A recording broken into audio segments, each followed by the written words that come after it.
құрметті қазақ елі, аталар, әжелер, аналар, әкелер, ағалар, достарым.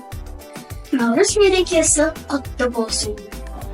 Сіздерге денсаулық, бақыт, қуаныш және елімізге тыныштық болсын деп тілеймін.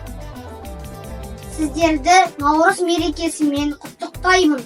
Аш мол болсын, деніңіз сау болсын, көктем бақыт пен шаттық әкелсін. Я являюсь читателем библиотеки Шухова. Поздравляю с Днем Наурыза всех граждан города Петропавловска. С праздником желаю здоровья и счастья. К нам наконец пришла весна. Пусть Наурыз подарит счастье. Пусть будет жизнь наша полна теплом, заботой и удачей. Большой праздник всех народов Востока Наурыз является праздником единства, мира, доброты и счастья. Я желаю всем дружбы и согласия, солидарности. Пусть в этот светлый праздник принесет нам достаток и покой. Пусть в этот знаменательный день нам всем сопутствует удача и мир. Құрметті достар, ұлыстың ұлы күні Наурыз мерекесімен құттықтаймын.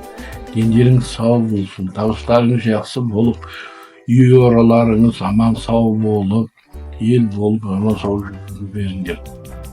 Поздравляю всех с весенним праздником Наурыз. Желаю каждой семье счастья, мира, добра, благополучия. Құрметті оқырмандар, Иван Шухов атындағы орталық қалалық кітапхана сіздердің көктемнің шуақты мерекесі Наурызбен құттықтайды. Шаңырағыңызға баттық, шаттық тілейміз. Дастарханыңыздан береке кетпесін. Уважаемые читатели и подписчики социальных сетей Центральной городской библиотеки имени Ивана Шухова.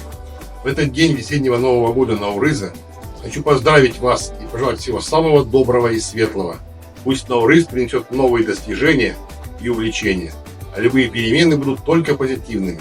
Крепкого вам здоровья, успехов во всех начинаниях и исполнения всех самых заветных желаний.